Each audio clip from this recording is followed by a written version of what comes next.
Hello, students. This podcast is brought to you by National Model Senior Secondary School, and you are listening to Lydia. This podcast is on Lesson 8 A House is Not a Home from Moments, the supplementary reader for Grade 9 CBSE. For better understanding of the story, make notes when necessary and keep your textbook or the downloaded CBSE material open. To begin with, I would like you all to ponder on the following questions. What makes a house a home? What is the role of family and friends in your life? First, let me introduce the author. Zan Gaudiaso is a female contributing author and editor of several volumes of the best-selling Chicken Soup for the Soul series, most notably Chicken Soup for the Teenage Soul 3. She is also the co-author of the award-winning book The Buddha Next Door. What's the story about? This story highlights the thin difference between a house and a home. The narrator's house gets destroyed by fire and he gets a new house. Then he realizes that his home is the one built by the love and affection of his family and loved ones. Let's get started. As Zan, the narrator, entered high school in the first year, he felt strange.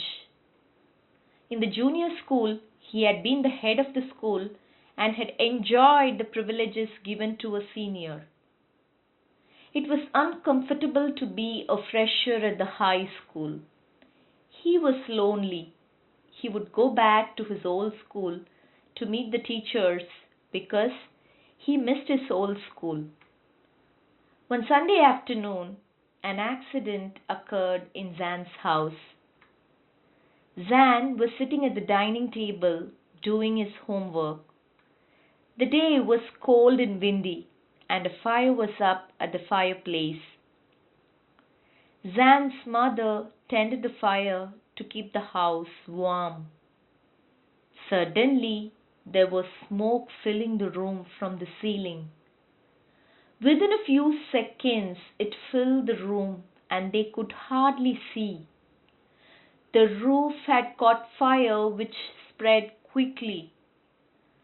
Zan ran to the neighbors to call the fire department while his mother ran inside the house. Zan's mother came out of the house holding a small box full of papers. She was trying to save important things. As Zan's father had died when Zan was very young, she had to save his pictures and letters, which were the only memories of his that they had. Zan screamed at her not to go inside the burning house. He tried to run after her, but was stopped by a firefighter. A fireman came out of the house with Zan's mother behind him. Zan ran to her and hugged her. The thought of losing his mother aroused affection in Zan's heart. It took 5 hours to control the fire. The house was totally burned down.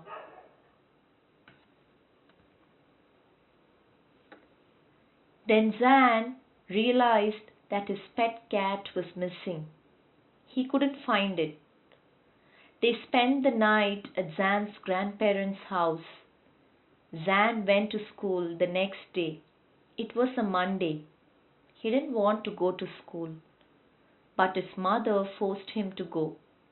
He was embarrassed because his clothes were unusual. He did not have his bag and books. Zan was so upset that he wished to die. Zan walked around the school like a dull, lifeless person. He felt insecure.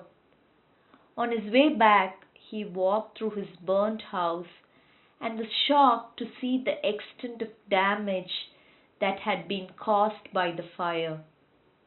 They had to rebuild their life and arrange a place to live in. They had to borrow money from his grandparents. They were living in a rented apartment nearby.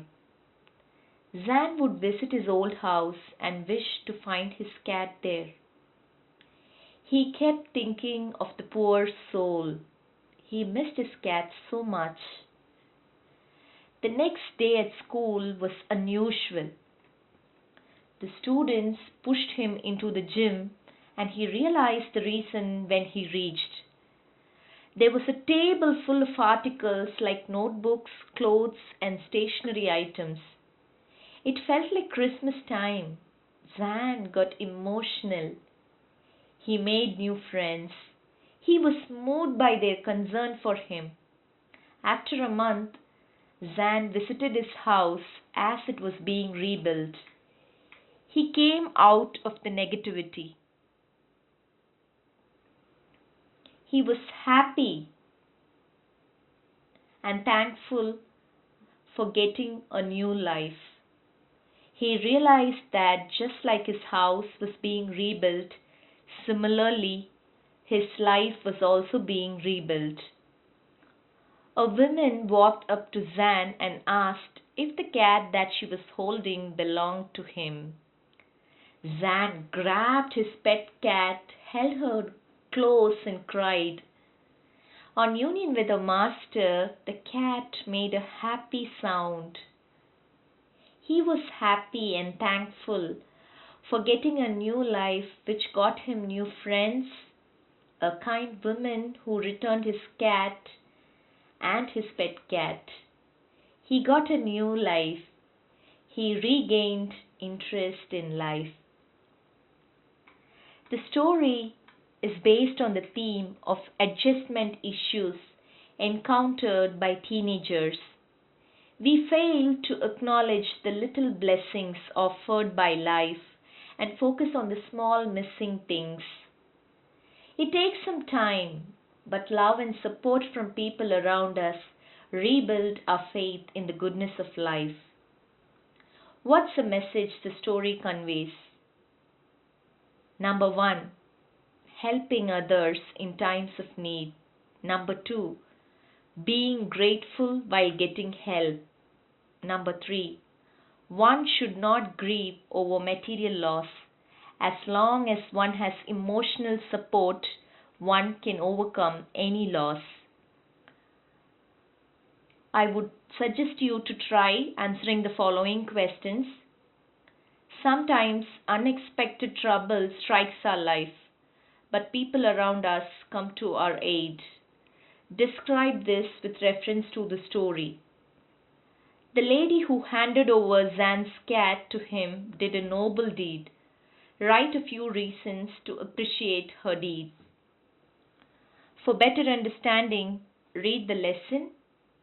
Use dictionary to find the meanings of unfamiliar words that you come across. Dear children, I hope you enjoyed the story. Thank you all.